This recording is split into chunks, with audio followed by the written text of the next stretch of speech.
All right. Ready? All right. Alrighty.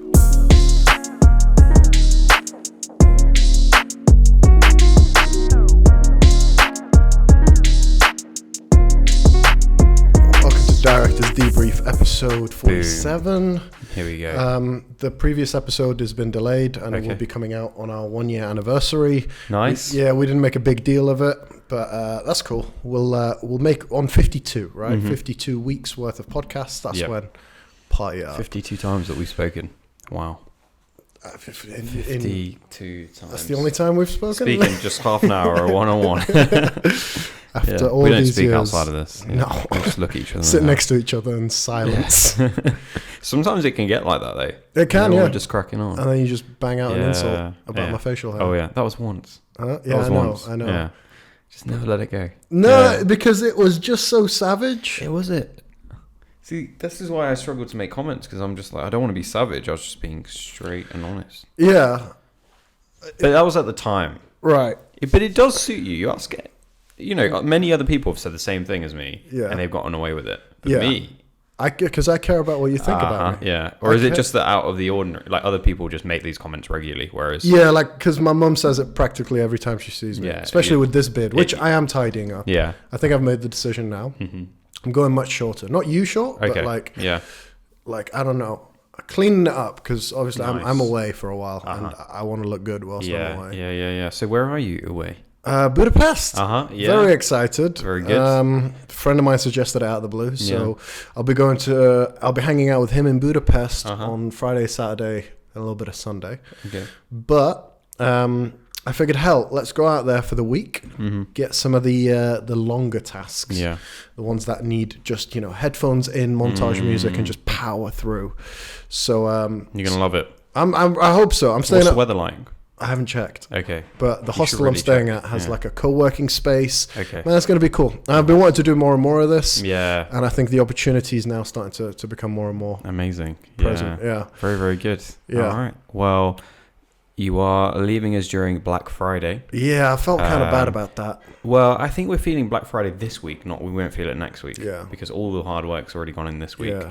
And you've created a cracking team out there that are cracking on. It's scary out there right now. Yeah, that's why we're huddling in here and just chatting about rubbish I know, right just now, running right? away from it all. Yeah. I feel so bad being in here. Yeah. But yeah, it's absolute chaos out there. But like, what I liked is everyone knew what they were doing. Yeah.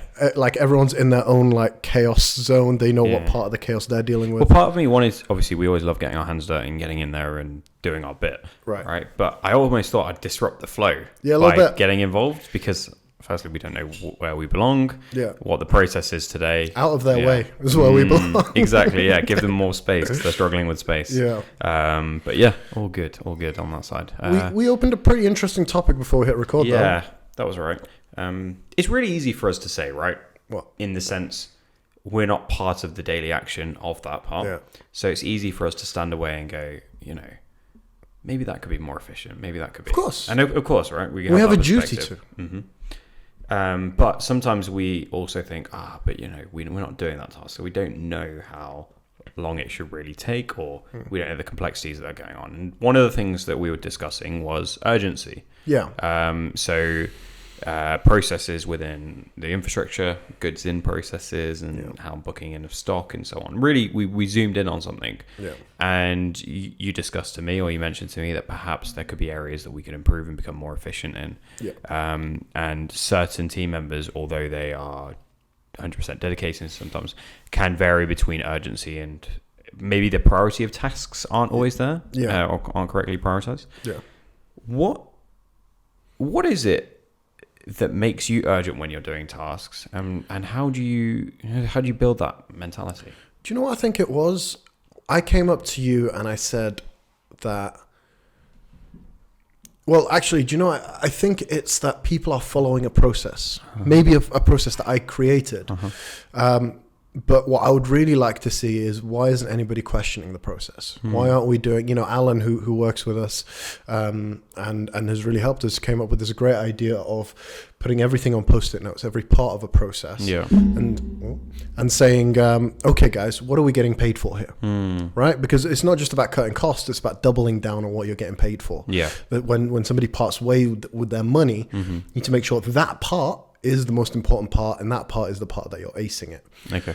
And I just feel like maybe, of the incident that we saw today, incident, such a dramatic word, God, but it didn't feel like, there were more pressing deadlines, there was stuff not done on time, and we were questioning, like, why do we feel that? Yeah.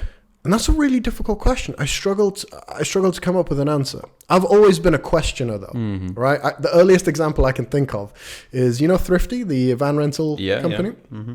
When my family moved over from Sweden, my dad and my brother rented a van, and I went with them to go, and they were going to take this van to Sweden, fill it up with our stuff, and bring it back.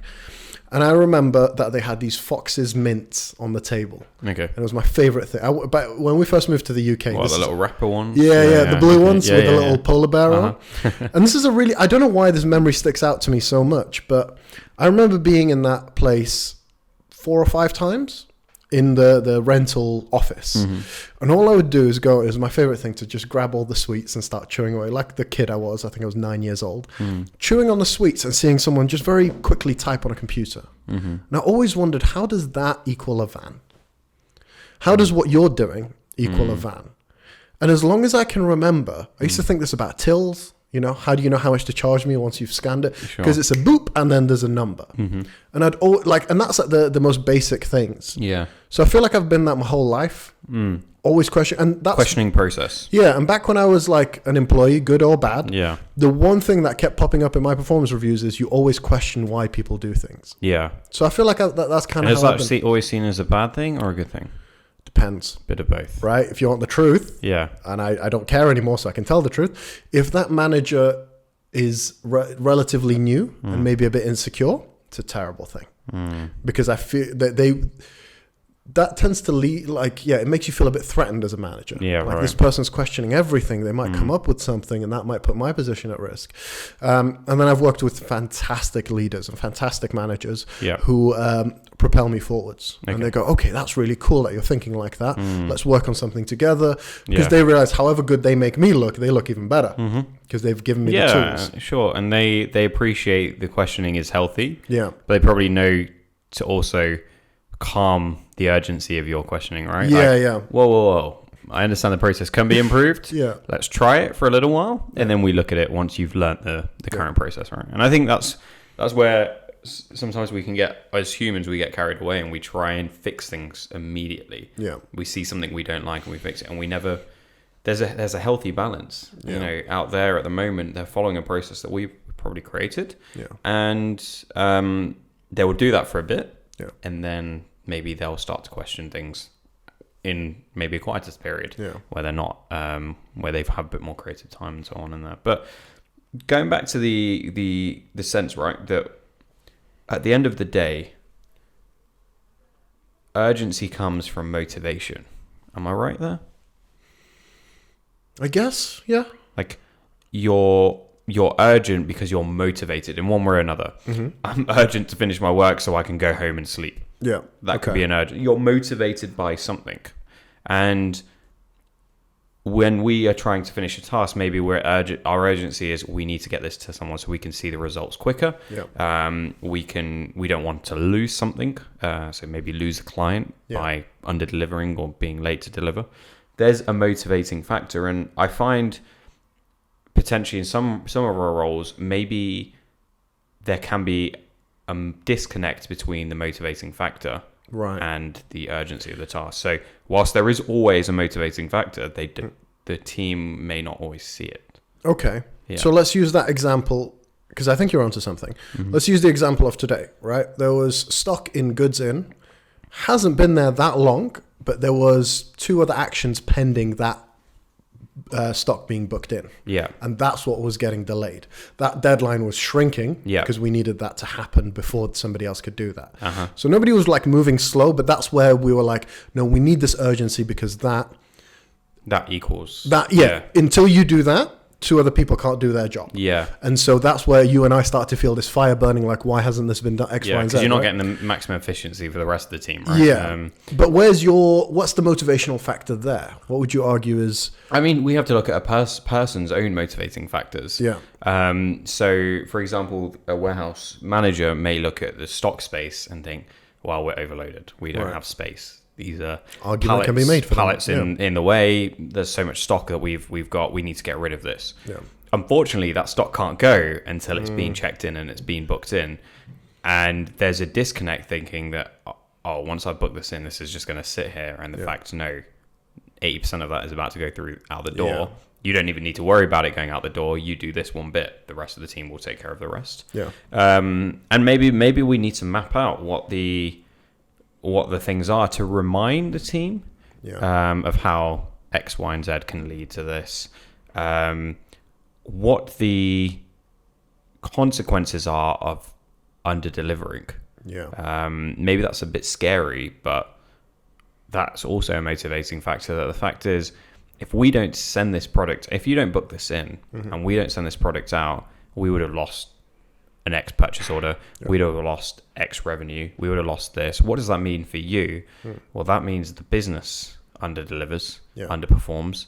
That means, unfortunately, for the team, their underperformance is there as well because suddenly the business has less. I'm not too sure. There's a rabbit hole to go down there, but... Well, we always try and put a positive spin on things, right? So what would you argue is some of the pros of getting it done really well? So instead of what's the consequence of doing a bad job, what's the benefit of doing a really good job? To go through. Yeah. And that is business growth. Yeah. And I really, we come back to this topic quite a lot. We're thinking, we need to get people energized. They need to understand that the business growth is good for them and so on. And to some extent, we are moving in the right direction there. But the benefits are, I mean, you name them, right? Suddenly, if we are becoming the most efficient, we are one of the most efficient in the industry. We're selling more. Simply, we are selling more services, selling more product. That's profitability for the business. That's longevity for the business, which is important as well. Suddenly you can see the business survival, which helps with all sorts in terms of your individual careers. You progress. On an individual basis as well, I can think of two, right? Okay. Because an argument can be made, although I hate this argument, because you've joined a mission-led business, you should be on that mission. But an argument can be made that doesn't necessarily matter to an individual. I don't like that. No, but yeah. If that's the case, the beautiful thing about efficiency is getting the most result for the minimum amount of effort. It makes the individual person's job a lot easier. Okay. Right? So... by urgency and speed, you're suddenly more productive than you were before? Is that what you mean? Yeah, and if something happens, because now people have to scramble to fix that issue, right? And that's not a pleasant situation to be in. Yeah. The deadline didn't move. It was only done later. So now you have to scramble, that stress, pressure. I got to get this, I got to pack this, I got to do that.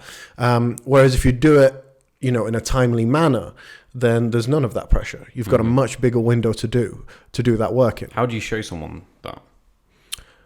Well, when we spoke to Alan about it, he said they need to feel it. You can't show somebody that. So they need to see a new process and see how... They need to trial the new process, feel the benefit for themselves, and they'll stick to it. It's not about telling somebody. It's the same thing as like telling somebody to quit smoking. You'll never tell somebody and convince them. They need to. That decision needs to come from within. Yeah, an innate feeling that this is better for me, not I'm being told by my manager that this is the way to go. Yeah, and the second thing, and this is probably arguably our proudest achievement as a business, but is helping the next person in line. Right, your job the next person's job depends on how well you do yours. You need to do these things so the next person can submit the required documents. Otherwise, they're under pressure. They can only do it their deadline shrinks with your deadline. And the one thing that people keep talking, like we get a lot of temps in, especially over the Christmas period. Some of them stay on. Not everybody does, just the way with temps. But the thing that I hear a lot from people is how much they enjoy working with us. Our 2 new starters actually gave them a lift to the bus stop, and they were just sort of saying like how much they enjoyed being here, and what a nice family environment this is. So an element of like looking out for your family, that's also I think a nice benefit. Absolutely. Going on your thing of the next in line, maybe that's a process we need to build in. And it's not that you have the next person pestering you all the time, but it's that added pressure that person is waiting for me to do my job. And we've seen that where, our supply chain manager will chase up whether this has arrived, where that's done. And you'll naturally see the team revolve around that thing and say, okay, we need to fix it up. I completely forgot. I didn't realize you were waiting on that. Maybe this is being very open, but the platform that we use for our processes and our CRM, maybe that needs more accountability people within that. So someone doing the process out there at the moment is checking, saying, why can't I do my bit? Hold on. You say, because here's how it works, right? It's a relatively simple Kanban board, because we work with so many people are involved in one process. And the Kanban, it's maybe I made a mistake. Maybe I over automated it. Because now somebody makes an action and it automatically notifies the other person that it's been done. But nobody sees that. Like only recently did somebody realize once they've done their job, somebody else can do theirs. So maybe they have to do it and then they notify them themselves. Maybe if I remove that automation, that personal feeling of, hey, this is done, you can do your bit now. What, so they have to check the board? No. Once, let's say I'm passing over work to you, instead of just moving it in the Kanban board, where I have no contact with you, I just move it and then you get notified. Instead, what if I sent you a message? Now I feel like I'm enabling you to do your job rather than that's automatic. Maybe. Interesting. There is something there. There's always places. Oh, go ahead. Yeah, no. I think there's definitely something there. I definitely think there has to be more accountability. So say, for example, you can't complete your work until I've done mine. You have to have a deadline for your work to be completed. And we know there are deadlines, especially in what we do of logistics. For sure. On the operational side, something has to go out the door by a certain date. And if you have a deadline, your application of pressure and healthy stress to make sure I get my job done is there, right? Like, you may approach me and say, Ash, this has to go by this date. I have to invoice by this date. Why isn't this done? And that added pressure, as long as it's healthy, might be something we need to incorporate rather than, well, I can't get on until he's done his bit, so it's not my responsibility. Well, I'd argue that's unhealthier. That's a way unhealthier. Instead of me saying, hey, I can't do my job till your job's done. Can you let me know when it's finished? Is way healthier than it's Friday. And you're like, well, why didn't you do your job? Because they didn't do their job. Well, they didn't do that. It's just a circle of finger pointing. You know? That's. I definitely think we're getting to that position at the moment with the process we're discussing on the Kanban board, where the first person the second person potentially may not do their job, or the third person may not do their job in a timely manner because they're caught up with many other tasks. And this isn't a blame thing. They might have other stuff on. No, they most likely do. We have a busy team out there. They're doing 5-10 different tasks at once. It's just prioritization and making sure that they understand the priority in the order that goes through. This whole conversation is just like a setup to get cancelled by the LinkedIn mob. Oh yeah.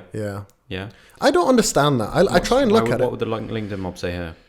That it's all toxic. I can't believe you're making people do work. Oh, really? Yeah. I don't know. Maybe it's the people I follow on LinkedIn, but it's I don't know. There's just so much on LinkedIn about like, because I think there's this mixture of Simon Sinek said it really well on one of the podcasts he's on, but the word toxic workplace is being thrown around way too lightly. I think like... Oh yeah, I think I've listened to that part. Like... Where it's like toxicity is the real kind of the real extreme of a workplace. The majority of places are not toxic. May not be flawed. Flawed for sure. The majority of places have their flaws, right?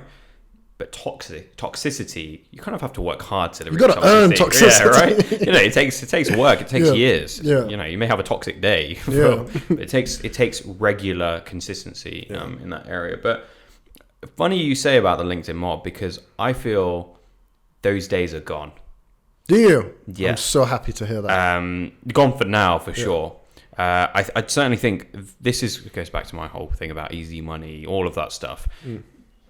Tech, at the moment, unfortunately, we are facing a time where big tech, massive layoffs. Most companies are going to face somewhat layoffs. Yeah. There was an entitlement that came behind someone having a job in these things, because they knew that if I can't work here, I've got 5 other jobs waiting for me that are actually going to probably pay me more. Yeah. So why the hell should I work here? That everyone was going through that position that I can get more than my salary elsewhere. Yeah. Those days are gone. Right. Yes, if you're good, there are places to work, but you can't be mediocre and walk out. And that's where, I read something by David Marcus. He used to head PayPal and Meta, crypto in Meta as well. Really smart guy. Yeah. Funny enough, has a Bitcoin startup now. And he was talking about, he goes, I guess the days of complaining about the toilet paper grade in an all-hands meeting are over. And he genuinely said that was a true story at Facebook. Was it? Meta, yeah. At an all-hands? On an all-hands meeting. So that's everyone all together. Yeah.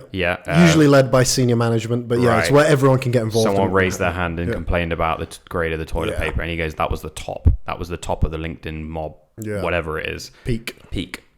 We ain't going back there. Yeah. And it kind of got to that point. It was just getting a bit silly. I don't know if you ever saw those videos of the people that would go to work, working for Meta, working for LinkedIn, and they'd go in and they said, what did you do for the day? And it looked like they did 30 minutes of work, and the rest was trying all the desserts, going for a yoga class. But I don't know if I believe all of that, right? Do you know how many YouTube videos there are, or Instagram reels of come to work with me? Yeah. And they sit down and they write, maybe this is all tech, but they write 4 lines of code, and then this is New York, big cities. They go in, they do 5 minutes of work, and then, like you say, they go out with their friends, they go out for lunch, and building 74 of this office. Yeah, they have a smoothie. They have a smoothie, have a coffee, and then come back, more chat. And it's all it's a lot of calories in a day, by the way. It is, but there's lots of joking about how little work that they actually did to an audience of people that's probably come back from their really difficult job. Yeah, right?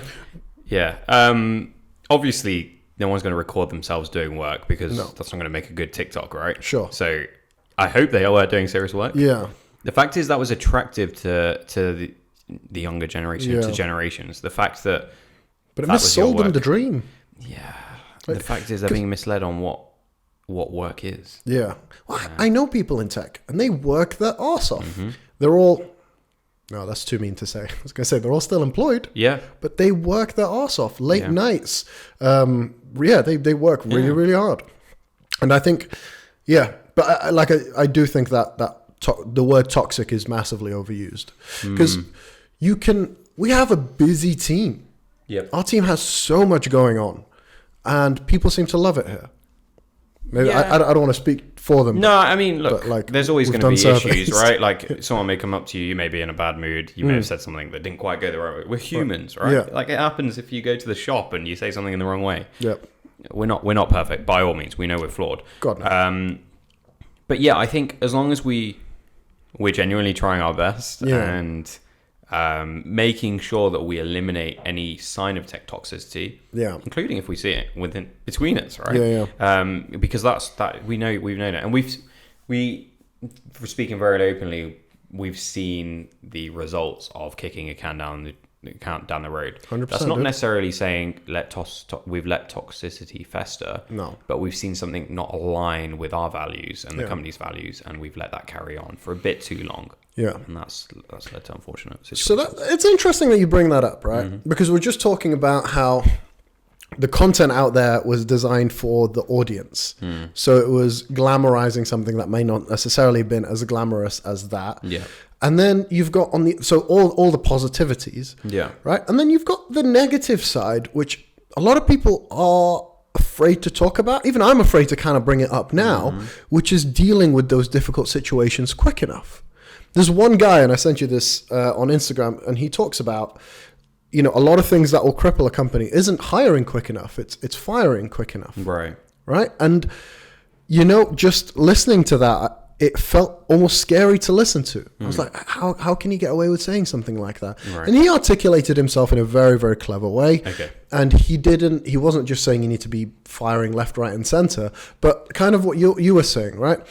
Here's a business, here's its values, and here's its mission. Yeah. If you're a part of that journey, then you should be able to succeed beyond your wildest imagination. Uh-huh. If you're outside of that, or if you in any way, shape, or form try to inhibit that, that like, see, I don't know how to phrase it. This conversation's been so... But it doesn't mean that because you're inhibiting it, you're toxic, right? It's the fact that because you're inhibiting it, you're creating toxicity. Okay. Right? So you're not a bad person. No. Just because your views don't... there are 1,000 companies out there where my opinions and views wouldn't align with the company's values, right? Just as we all have. You know that yourself. I've been through that, yeah. Exactly, right? There's certain things that don't align with what you believe in the kind of thing. And by you being in that situation, naturally there is toxicity because you're the treacle as the company's trying to move forward. You're the treacle holding everyone back, and even by you discussing your thoughts to someone else, you're creating this negative emotion. And there's a difference. It's not that it's healthy to question, as we've said earlier, but genuinely trying to change the alignment of a mission already created by the company. That's dangerous. And if you feel it's not the mission, you either need to look elsewhere or you need to start your own mission. Yeah. That's the simple crux of it, because you can sit back and complain on LinkedIn that you're not happy with the way the company's going, but at the end of the day, that company is doing what it can. That's a very good point, because I've been in that exact scenario, and this has been a hard pill for me to swallow. I've been reflecting a lot at some of the conflicts I've had with previous managers. Previous managers who have my current job title. Okay. Right? So this is where I would come in, and I've realized now, I've matured, and I've realized that I didn't necessarily conduct myself in the best way. Right? And it wasn't that I was trying to pull the mission back or whatever, but it felt like the way I was challenging things, there's a healthy way to do it, and there's an unhealthy way to do it. And I've realized, and this I think is the first sign. If anybody's watching this and they're like, what's the first sign of toxicity in my company? I'm trying to build out a team. It's how somebody approaches a line of questioning. Okay. So for me, I started off healthy and I very quickly got bitter. I was young, I was immature, and I was a bit of a cowboy. Yeah. But what I initially did was I started to question some things, and it got a reaction out of somebody, and I kept feeding that into that, and I kept trying to pick apart some stuff that I shouldn't be. Yeah. And what that eventually led to was me rallying my team around me. Right? I've seen this happen time and time again, whether it's me or somebody else. It's gathering more support for my thoughts and ideologies than the management. Sure. Because somehow I thought that would result in me getting what I wanted. There's no way. Yeah. All it would result is you commit. There's somebody said this, and I thought it was hilarious. Is committing career suicide. Right. But if you speak to somebody like your manager and you say, "Hey, I've got this idea," and they shut it down, that's unhealthy. They shouldn't be doing that. But the worst thing you can do is go to your colleagues and just go, can you believe they said that when I tried to? Because that's what I did. Okay. Right. And I started to build this. A little mob. Yeah, kind of. Yeah. And some things were said that I really regret. And the problem is I'd worked in management, so I knew what it takes to fire somebody. And basically I just danced around that fine line, and my job was never on the line. Yeah. But this person was furious with me. The problem is 6 months down the line, they were furious at me. I'd put together this mob. Nobody won. Yeah. I didn't get what I wanted. I didn't improve anything. More of a divide. Yeah. The company was struggling in that area. Exactly. Because of that. Yeah. But So what would you tell Sam of back then? It's kind of a Brooklyn Nine-Nine mentality from like Captain Holt when they talk about making an actual change, which is to some extent you have to have enough faith in your leadership and management that they're going to get to that they're following the company's mission. You need to have that faith. Yeah. And the only thing that you can do is be a part of that as much as you can. Okay. Because eventually that puts you in a position of power. And this is what I've matured to realize. the things that I was saying at the time, I think technically would still stand, the suggestions I was making. But the problem is I didn't know that for certain. Mm-hmm. A year down the line, if I'd appeased my manager, and this isn't about just 100% appeasing them, but if I'd given them almost what they wanted, I become in that position of power and I can implement these changes. I'd be able to implement the changes with the full context of the situation. Sure. With a year's experience on my back. Understood. I'm not just this cowboy coming in going, why do we do this? Why do we do that? Right? It's really interesting. Because there are two arguments to this. Essentially what you did there by creating a mob, creating this friction, is the opposite of what we're told Gen Z are doing at the moment. So Simon Sinek's conversation with Stephen Bartlett, he speaks about how Gen Z are too afraid to even rise up, to even discuss it. Right. They just quit. Yeah. They quit their job. That's why you see so much job hopping at the moment. We're not talking even a year. We're talking 6 months here, 6 months there. 3 or 4 years in, and they've already had about 8 jobs. It's happened. It's happening. Where it's weird. Where's the healthy in between? Because you essentially questioned. Yeah. And arguably, it's probably right to do some level of questioning or question. Okay, maybe this. I do trust that this manager has the best intentions. Yeah. But I'm not just going to bat away and say, all right, I'll get off to the next company. What do you think is the main? What do you think are Gen Z's main reservations are about a business? Right. What's that thing that's leading them to quit? What's the thing they're afraid to question? No. So say that they've got a bad manager, for example, or a manager they disagree with. Okay. Gen Z, and this is really easy because we're close to Gen Z, and we're saying this, and I see some of it sometimes. They struggle to have any confrontation. Or any? Yeah. Okay. That's what they say. Do you agree with that? I do. Yeah. Yeah. So essentially, I hate why. Why? It's a thing that has popped up. Sorry, it's a thing that's popped into my head, and I've discussed it with a few people my age, and the general consensus is people tend to agree with this. Mm-hmm. It's the medium at which we communicate with now. And I think that there is a trend of encouraging the lack of confidence. Mm-hmm. So this whole sitting in front of a camera whilst text pops up on the screen of the words that you're too afraid to say. That's just one example. And it bothers me because I feel like public speaking is a skill. Mm-hmm. And it's a barrier that you have to break through. Mm-hmm. And I think people now, like... Yeah, I mean, you've been to Toastmasters. I'm pretty sure in Sweden it's a class. Like you get taught to speak publicly. And I was always pushed to do it. I'm very grateful, I think mainly by my siblings. But yeah, just going out on stage and speaking to a large group of people, or actually putting yourself out there. Like, these are my opinions and I stand by them, and saying them verbally. To me, having them roll across a screen is a cop-out way to say that. And I think that, that's what leads me to be able to, even between us, to come up to you and go, Ash, I think what you did, I think that decision that you made was incorrect. Yeah. Or I think that the way you expressed this could have been expressed better. Mm-hmm. I can't imagine if I don't have the confidence to speak publicly, or if I don't know. Yeah. I understand. It's like all of this is, maybe that's being like, being put in the same category as like anxiety, and you should be able to avoid it. Yeah. How can I avoid this situation that won't me? Because let's be honest, whenever you have to have a difficult conversation with me, with a colleague, or whoever it is, it's one of the team out there, it's never easy, right? No, I hate them. It's not as, you'd much rather congratulate someone or say you've done a great job. Obviously everyone feels like that, and that's probably the same feeling as when you go up to, every time we run webinars, whether we're speaking to clients in front of them, presenting to them, there's always a millisecond of, this is Holy a little bit, this is a bit discomforting, right? No matter how confident you are, there's always a millisecond of discomfort. Some can be more, some can be less. The fact is that, you're right. Those two are intertwined, where it's like, actually, I don't want to have that level of discomfort. I'd much rather the stuff that makes me feel better, Yeah. the dopamine. And yeah. there's no real life alternative of that, of having text being printed in front of Yeah. you or any other, like that's just one example, by the way. So what do you mean by this text printed in front of you? You remember this whole like dun dun dun trend yeah, on TikTok? yeah. Well, I keep running back to that example. It's because I saw that example and that was what I thought. Okay. Right? I was like, gone are the days where people actually spoke to the camera.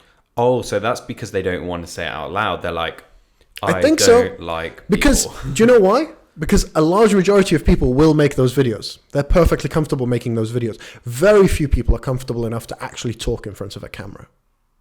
Interesting. And by the way, I've been through a long phase of years of speaking into a camera and feeling like crap about myself. Like but again, it's a skill. I still probably won't enjoy editing this. Come back, Ram. But you'll like, hear your voice. I'll hear my voice. I'll see my face. And again, same thing with like Instagram. I tried to vlog for a while, and posting all of this content out there makes me feel incredibly like vulnerable. I'm uncomfortable by that, sure, but all of this stuff is just being put into this category of like, well, if you don't like it, you don't have to do it. Yeah. But then when you come into these real world scenarios, right, where you're like, well, I have all of these things that I want to say, but there's no safe way to say it. Mm-hmm. There's the only route to get to what I want is the uncomfortable one. Yeah. But in every other aspect of my life, I've had the easy way out. Well, not every aspect, but in a lot of the confrontational aspects, I've had the easy way out. And there isn't one here except to leave. I'll be honest. It's something I really admired in your technique when working with staff, new staff, and something is you push people out of their comfort zone in public speaking. I've seen it on multiple occasions, and you know it. Yeah. You know, it's whether it's a team member just simply presenting to us rather than just sending us an email with the data. You know, and because of that, I've seen it time and time again. It even happened on Monday this week in a management meeting that we had. Oh, you know, actually, now that I think about it, there's been a few examples. I didn't realize. Honestly, it's one of the best skill sets. When you first did it, I questioned it. I'll be honest, questioned it in the sense I was like, "Are you sure?" I know who you mean, and I know when. Yeah. Are you sure? Is that person ready? Yeah. And I regret thinking like that, but it's just something that popped into my mind at the time. Yeah. And boy, what you initiated there has not just improved their public speaking, but has improved their confidence in terms of as they've approached into management. I was just going to say she's a manager now. Honestly, incredible. And it was that I think a lot of people have never been given that opportunity and have never been maybe pushed. It's a little bit like that push that you get pushed down a slide. Yeah. And it's scary. Don't push me. Who are you to push me? But on the same token, once you've been pushed a little bit, you start to get the appetite for that feeling of, all right, I can handle this. Where did you get your push from? You're a very confident chap. Where did you? I'd say we all have our pushes somewhere. Yeah. You know, there is an example in my life of when a swimming teacher literally put me in the deep end. That's how I learned. Yeah, literally. For a while, I was making no progress in my swimming skills. Like when I say for a while, when you're a kid, it's like a year, right? So for a year, I wasn't making no progress. My mum was very annoyed with me. She was saying, "Oh, you're not." She took me to a new swimming school. Yeah. Like down the road.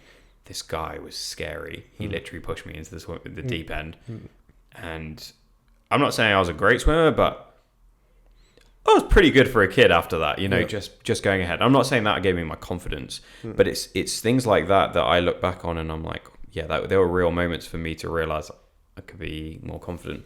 Public speaking. Because you've spoken on stage.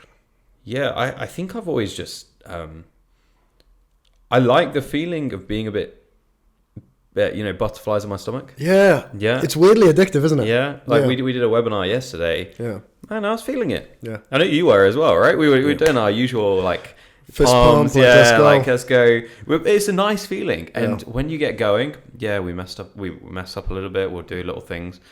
But when it's flowing, there's no better feeling. It's like a high almost. Yeah. And I've done it when I've gone to client meetings and we presented and there's a feeling of capturing it, and you work on your technique. You work on when you have people's attention, when you don't, when you lose it. I think it's I wouldn't say it's a self-taught thing. I'm sure my parents have had a lot to do with that as well. But altogether, it's been a bit. How about you? How about me? I don't know. Well, I was just about to reference one time here where with your mum, when it was like before I think I was properly working for World Products, so I was working for the other company at the time, and you were gone, and I had to do a DHL shipment to the US, and your mum saw straight through my bullshit. You know what I mean? I kept going, no, do you know what? Yeah, it's this thing I'm not sure of. Let's wait for Ash. And she was like, no, that's what this is. And I'm like, this thing. And she just went, what are you afraid of? And I was like, I don't want to get it wrong. And she goes, who cares if you get it wrong? I was like, really? And she was like, well, just fix it. Yeah. Who cares? And she's brilliant at that. I've seen her do that with many people. Of just like, it's, you know, get it wrong, you won't get it wrong again. Yeah. But yeah, she sees straight through the my little dance to try and get out of it. You know what? Maybe you're right there. Maybe I haven't given my mum enough credit because I think I never really had another option. Yeah. Like, come on, like this. It was at one point it was just me and her running the business. Yeah. Or in the, you know, when we were in that room, and I never really had an option to BS her. Probably got away with that through uni, through school, with whoever my peers. But as soon as I came and joined her. Man, if she watches or not, she was hard on me. Yeah. Like, you know, there were tears out of it. I'm not a crier. Yeah. There were tears coming down my face very early on. Right. In a healthy way. That sounds like toxic, but it was in a way of like, she was like, what do you mean you don't understand this? What do you mean? You know, do it. Let's get it done. You know, it's the more I think about it, the more you've just made, like, I have so much to owe to that fact. Like, it's having that confidence in your ability, and being able to take criticism when it's there. But, if I think more and more about it, I think it is the people that are closest to you. I can think of certain qualities I have amongst all of my family members, which is like my mum is the loudest and most confident in any room. My dad is just shuts up and gets on with it. Mm-hmm. I think if you combine those two, that makes the perfect piece. I took some negatives from them too. Don't get me wrong. I love them to pieces, but they know they've got their flaws. And definitely people like my sister and my brother, to be honest, they would push me quite often in situations. And my brother's quite a confident guy. I don't think because my sister, I feel like she told me specifically, she was just like, this is the kind of person you need to be. You need to enunciate your words. She used to say that a lot. She used to critique every word I said. Very good, yeah. Yeah, and just like push me in certain ways. But she was very like, teach me. My brother, I kind of just saw him like, he's the kind of guy who could just chat to anyone in the room. Yeah. Doesn't care who you are. Make friends with everyone. Yeah, and I, that's always been something hugely admirable to me. So I've always tried to embrace that a little bit too. That's fun, right? If you ever go to an event, you went to one recently, and I felt the same thing when I was abroad not too long ago, where you're in a room and the prospect of speaking to anyone gives you those butterflies. Yeah. Right? That is petrifying, but there's elements of it that are quite exciting. I think what people forget is the majority of people in the world are nice. Yeah. Right? Yeah. Like, it goes through everyone's mind where you're like, oh, but what if that person doesn't like what I'm talking about? Or what if that, judge it? Yeah, there'll probably be a couple in the room. 100%. But even they'll put on a fake face for you. Yeah, even they'll like laugh along to your crap jokes or whatever. Yeah. Like you got to trust that people are nice, humanity's nice, and gives you that confidence, that buzz. But it's really interesting what you said about how the people around you changed you and defined you, right? Yeah. And people will say, oh yeah, but that was early on in your life, so you're malleable, you can change or whatever. I really don't think that. I think never stops changing. You never stop changing. And that's why sometimes, when you're away from certain people, you may be away from your parents and your sister and your brother, as you say, for a little while, probably a bit longer than you usually are. Yeah. And you may notice some of those characteristics not going away, but maybe going into the wardrobe, going away, going in the closet. And it sometimes is healthy because that stuff gets activated again. And I genuinely think everyone has extrovert personalities and introverted personalities within them, and both it's always a ratio, right? It's not always 100%. No, and both of them are healthy. When people say, oh, but I can't spend time by myself, I really struggle, I need people, I need social. No, it's because you haven't activated the introverted part of you that's good with being at peace with yourself. Yeah. And the same the other way around, where it's like, oh no, I don't like public crowds. It's like, you probably do. Yeah. You just haven't seen the benefits of it and that. I don't know. Maybe I'll get called out for that, but No, I think that there's a lot of truth in that. I think there's people that are closer to certain ends of the spectrum. I think there are people that are really introverted. Ironically, the people that tend to think that, I find, usually are the people who, when they turn up to a party, people tend to gravitate towards. Oh, really? Yeah, it's strange. It's an odd thing. And then obviously extroverts, they're the ones going out there and making friends with people. But yeah, I definitely think it's more of a ratio rather than I'm an extrovert or I'm an introvert. I'm like, no, I'm 60% extroverted. Yeah. I definitely think that. I think a lot of people that meet me, actually, this is interesting. I think some people will think I'm an introvert and some people will think I'm an extrovert. Yeah, right. You reckon the same for you? Yeah, 100%. Yeah. I remember I said that to someone at uni. I was like, oh, I think I'm a little bit introverted, and they were laughing at me for the rest of the thing. And I didn't know whether to take that as a compliment or not, because I see strong benefits in both. 100%. You know, it's not, so being social is so great, being so open and there. It's like, no, having peace with yourself, you have so much respect for that. Oh my God. Yeah, and exactly. I think that's one of the superpowers of the world, if you can be at peace with yourself. So, I definitely think it's a blend between the two. But going back to the people that we have at work and we're there, I think we have to take a big. I mean, you're already actively doing it with a lot of the team, and I think we need to accelerate that of building their confidence and pushing them into the deep end on certain things. Because even just saying it and reminding myself is a huge reminder to me that we need to take the time for it's even our remote staff to maybe present to us on the data. Maybe present to us on what they've been up to. Maybe a mini presentation that gets us talking, gets them feeling the value in their work, because it's all incredibly valuable. But sometimes when we're caught up with stuff, let's do that. Let's do it. Yeah, I like it. Yeah. All right. Yeah. Sounds fun. Okay, cool. Well, great episode. Yeah, had a lot of fun chatting about this. Yeah, and you are on your way to Budapest. I am. Where we're going to be recording a virtual podcast now. Yeah, are we? Do you want to do it via Zoom? It's hard, man. You go to the baths. You go to the... Yeah. Enjoy yourself. Enjoy the sun. You're going to be in flip-flops and... Yeah, I'll be... Black Friday's going to kill me. No, I'm joking. I'm just not kidding. I'm sorry. I'll cancel it now. Cancel booking. No, it's going to be... Mate, honestly, have the best time. Thank you. Enjoy yourself. Enjoy your company. And... I'll send you nudes from the hotel. Give us a mini story to everyone on how your trip was when you come back. I'm hoping there isn't much I'm allowed to say on camera. Okay, there we go. But make up a story then of how it went. That's so not true, by the way. By the way, I'm going sightseeing and taking photographs. I'm making it sound so much cooler than what. I got Ella to give me a rundown of her. So Ella being one of our data analysts, give me a rundown of her weekend and her party, family parties and stuff. So I think it's good. Let's share some more of that. Yeah, absolutely. Good. Perfect. All right. Well, what are you up to this weekend? You up to anything nice? You still moving house stuff? Yeah. My fiance's away. So we. We're gonna hang out. Yeah, hopefully. Before you go, we're gonna hang out. Saturday night. Yeah. I'm around. Yeah, we said we'll get we'll do something. Oh, but come over anyway. Yeah, sounds good. Not that the audience want to see this. Ram doesn't want to see this, but I think this is it's going to be peace with myself. At peace with myself. Yeah, cool. Be the thing to do. I'll come and disrupt that peace. Boom. If you enjoyed episode 47. Yeah. Whenever this does come out, probably definitely after Black Friday. Yeah. Please do not forget to subscribe, like, comment, do what you got to do.